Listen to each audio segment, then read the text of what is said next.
ഞാൻ നിന്നെ ഒരുപാട് തെറ്റിദ്ധരിച്ചിരുന്നു. അത് മാത്രമല്ല, ഞാൻ നിന്നോട് പല ക്രൂരതകളും ചെയ്തു. അതുകൊണ്ടാ ഇന്ന് ഞാൻ നിനക്കൊരു സർപ്രൈസ് തരാൻ തീരുമാനിച്ചത്. നിനക്കൊരിക്കലും മറക്കാൻ പറ്റാത്തൊരു സർപ്രൈസ് ആയിരിക്കും.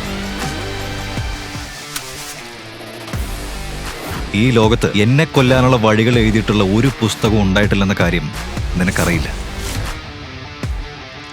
ഞാൻ യഥാർത്ഥത്തിൽ ആരാണെന്ന് പോലും നിനക്കറിയില്ല. എന്തിനാണ് നന്ദിനി തന്റെ ഭർത്താവായ ശിവായിയെ കൊല്ലാൻ ശ്രമിക്കുന്നത്? നന്ദിനിയുടെ പദ്ധതി ശിവായി എങ്ങനെ മനസ്സിലാക്കി? ശിവായുടെ സത്യം അറിയാൻ തുടരുക. ശിവായ് ശിവായ്, ഇവൻ ചത്തോ?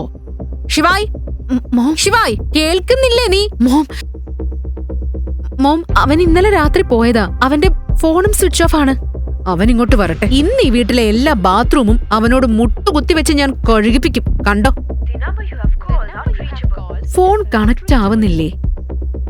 മോം, ഇന്ന് എന്റെ ജീവിതത്തിലെ ഏറ്റവും വലിയ ഡീലാണ്. ആ ഡീൽ ശിവായ് ഡോക്യുമെന്റിൽ ഒപ്പുവെച്ചാൽ മാത്രമേ നടക്കുള്ളൂ. അവൻ ഒപ്പുവെക്കാത്ത പക്ഷം എല്ലാം തകർന്നു പോവും. നന്ദിനിയുടെ മുത്തച്ഛനായ മുകേഷ് ബജാജ് മരിക്കുന്നതിന് മുമ്പ് കമ്പനിയുടെ മുഴുവൻ പവർ ഓഫ് അറ്റോർണി ശിവായുടെ പേരിൽ എഴുതി വെച്ചിരുന്നു. അതുകൊണ്ട് കമ്പനിയുമായി ബന്ധപ്പെട്ട ഓരോ തീരുമാനത്തിനും ശിവായുടെ ഒപ്പ് അനിവാര്യമായിരുന്നു. ആ ശിവായി ഒരിക്കലും തിരികെ വരാത്ത പോലെ മാറ്റുന്നൊരു പ്ലാൻ ഞാൻ തയ്യാറാക്കി വെച്ചിട്ടുണ്ട്. എന്ത് പ്ലാൻ?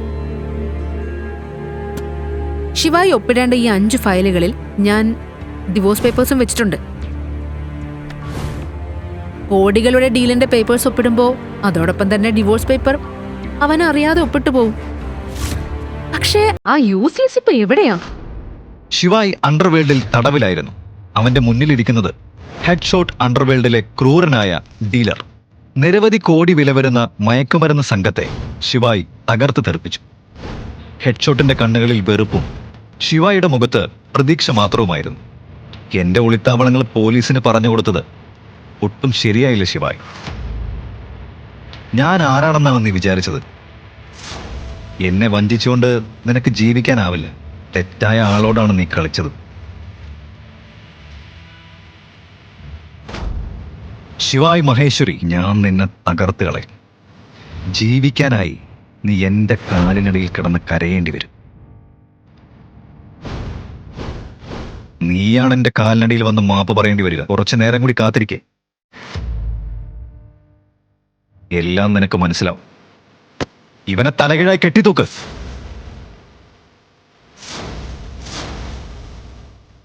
വസ്ത്രമഴിക്ക്.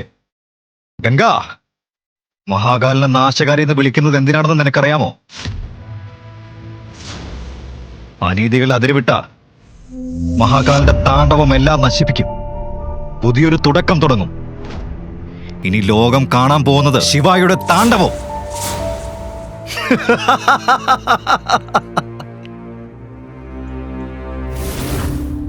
വസ്ത്രം അഴിക്കുവന്റെ. ഹെഡ്ഷോട്ടിന്റെ ഗുണ്ടകൾ ശിവായിന്റെ ശരീരത്തിലുള്ള ശേഷിച്ചിരുന്ന വസ്ത്രങ്ങൾ കീറിപ്പറിക്കാൻ എത്തിയപ്പോൾ ഗോഡൌണിലെ അന്തരീക്ഷം പെട്ടെന്ന് മാറി. ജയ് മഹാകാൾ. ബോസ്, ഈ പാമ്പ് എവിടുന്ന് വന്നു?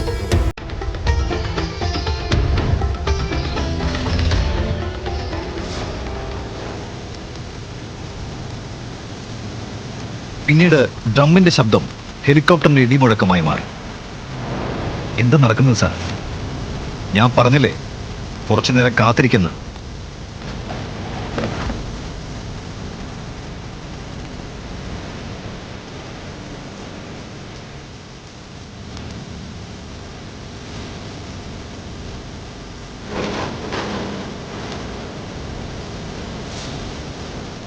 ബ്ലാക്ക് കാറ്റ് കമാൻഡോസിന്റെ തലവനായ ക്യാപ്റ്റൻ സർതാജ് ഇരുമ്പ് കമ്പിൽ കെട്ടി രക്തമൂറുന്ന ശിവായിനെ കണ്ടപ്പോൾ അവന്റെ കണ്ണുകളിൽ കോപത്തിന്റെ തീ തെളിഞ്ഞു. നീ എന്താണ് ചെയ്തിരിക്കുന്നത് നായേ? അവൻ ആരാണെന്ന് നിനക്കറിയില്ലേ? ഹെഡ്ഷോട്ടിന്റെ ധാർഷ്ട്യം ഒരു നിമിഷം പോലും നിലനിന്നില്ല. സർതാജ് പറഞ്ഞത് കേട്ടപ്പോൾ ഹെഡ്ഷോട്ട് ഭീതിയിൽ മങ്ങിപ്പോയി.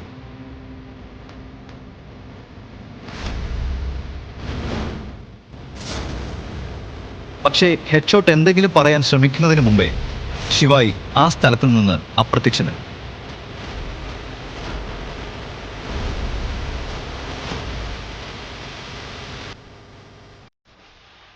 യൂസ്ലെസ്. വീട്ടുപണിയിൽ നിന്ന് രക്ഷപ്പെടാനാണോ ഇന്നലെ രാത്രി മുഴുവൻ നീ പുറത്തു പോയത്? എന്നാ കേട്ടോ, ഈ വീട്ടിൽ ഭക്ഷണം കഴിക്കണമെങ്കിലേ ഇവിടെ നിൽക്കണമെങ്കിൽ ഞാൻ പറയുന്നതെല്ലാം ചെയ്യണം. ഇനി ഞാൻ അറിയാതെങ്ങാനും പുറത്തു പോയാൽ നിന്റെ കാല് ഞാൻ ഒടിക്കും. മനസ്സിലായോ? Mom mom calm down. അവൻ വീട്ടിൽ കയറിയില്ല, അപ്പോഴേക്കും തുടങ്ങിയോ? വെള്ളം വേണോന്നല്ലേ ചോദിക്കേണ്ടത്? ശിവായി ബേബി, എവിടെയായിരുന്നു നീ? ഇന്നലെ രാത്രി ഞാൻ നിന്നെ എത്ര മിസ് ചെയ്തെന്നറിയോ? എന്തു പറ്റി നന്ദിനി? എന്തെങ്കിലും ജോലി ഉണ്ടായിരുന്നോ? ശിവായ്, ഞാൻ നിന്റെ ഭാര്യയല്ലേ. ജോലി ഉണ്ടെങ്കിൽ മാത്രമേ നിന്നെ ഓർക്കാൻ പാടുള്ളൂ. വെറുതെ ഞാൻ ഓർക്കില്ലേ? ഇന്നത്തെ നന്ദിനിയുടെ പെരുമാറ്റം ശിവായിക്ക് ഒട്ടും പിടികിട്ടിയില്ല. വിവാഹം കഴിഞ്ഞ് 3 വർഷമായിട്ടും സ്വന്തം മുറിയിലേക്ക് പോലും കയറാൻ അനുവദിക്കാത്ത പെൺകുട്ടി ഇന്ന് ശിവായുടെ ചുമലിൽ തല ചായ്ച്ച് അവന്റെ കാര്യങ്ങൾ ചോദിക്കുന്നു. ശിവായ്, ഓർമ്മയുണ്ടല്ലോ, നാളെ നമ്മുടെ ആനിവേഴ്സറിയാ. ഓഫ് കോഴ്സ്, എനിക്ക് ഓർമ്മയുണ്ട് നന്ദിനി. ആ ദിവസം ഞാൻ എങ്ങനെ മറക്കും? 1 വർഷം മുഴുവൻ കാത്തിരുന്ന ദിവസമാണല്ലോ. നാളത്തേക്ക് നിനക്കൊരു സർപ്രൈസ് ഉണ്ട്. ഓ, നീ അത്ര സ്വീറ്റാ. ശരി, നമ്മുടെ ആനിവേഴ്സറിയിൽ ഞാനൊരു ഗിഫ്റ്റ് ചോദിച്ചാ നീ തരുവോ? ഗിഫ്റ്റാണോ നന്ദിനി? നീ എന്റെ ജീവൻ ചോദിച്ചാലും അത് ഞാൻ നിനക്ക് തരും. അയ്യോ മജ്നൂനുണ്ടായവനെ, നീ ജീവനൊന്നും തരണ്ട. എന്റെ മോൾ എന്താണോ ചോദിക്കുന്നത് അത് കൊടുത്താ മതി. മോം എന്തിനാ ഞങ്ങളുടെ ഇടയിൽ കയറി സംസാരിക്കുന്നത്? 1 മിനിറ്റ് ബേബി. അതും പറഞ്ഞ് നന്ദിനി ആ പേപ്പേഴ്സ് ശിവായുടെ മുന്നിൽ വെച്ച് ഒപ്പിടാൻ പറഞ്ഞു. You have to sign this. ഇതെന്താ പേപ്പേഴ്സ് നന്ദിനി? ബേബി, നാളെ നമ്മുടെ ആനിവേഴ്സറി അല്ലേ, അതിനായിട്ട് ഞാനൊരു സർപ്രൈസ് ഒരുക്കിയിട്ടുണ്ട്. അതിന്റെ ചെറിയ ചില ഫോർമാലിറ്റീസ് മാത്രമായത്. പക്ഷേ നന്ദിനി, ഏത് ഹോട്ടലാണ് ഇങ്ങനെ പേപ്പേഴ്സ് ഒപ്പിടാൻ ചോദിക്കുന്നത്? നിനക്ക് എന്നെ വിശ്വാസമില്ല അല്ലേ? പ്രശ്നമില്ല, നോക്കി വായിക്ക. അല്ല അങ്ങനെയല്ല നന്ദിനി, ഞാൻ നിന്നെ പൂർണ്ണമായിട്ട് വിശ്വസിക്കുന്നു. നീ പേപ്പേഴ്സ് എല്ലാം വായിച്ചിട്ടുണ്ടെന്ന് എനിക്കറിയാം. ഞാൻ പൊതുവെ ചോദിച്ചതാ. അപ്പോ ഒപ്പിട്. ശരി.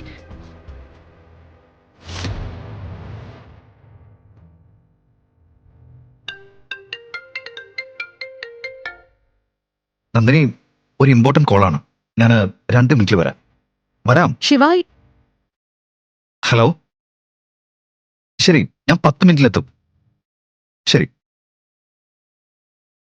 നന്ദിനി, എനിക്കൊരു ഇമ്പോർട്ടന്റ് മീറ്റിംഗിന് പോകണം. കുറച്ച് സമയത്തിന് ശേഷം വന്ന് ഞാൻ ഒപ്പിടാം. ശിവായ്, പക്ഷെ ഒപ്പിട്ടിട്ട് പോവാം. എങ്ങോട്ടാ പോകുന്നത്?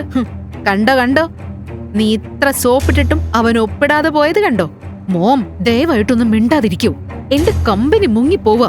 അതിനിടയിൽ ഈ ഭിക്ഷക്കാരൻ ഒപ്പിടാനും തയ്യാറല്ല.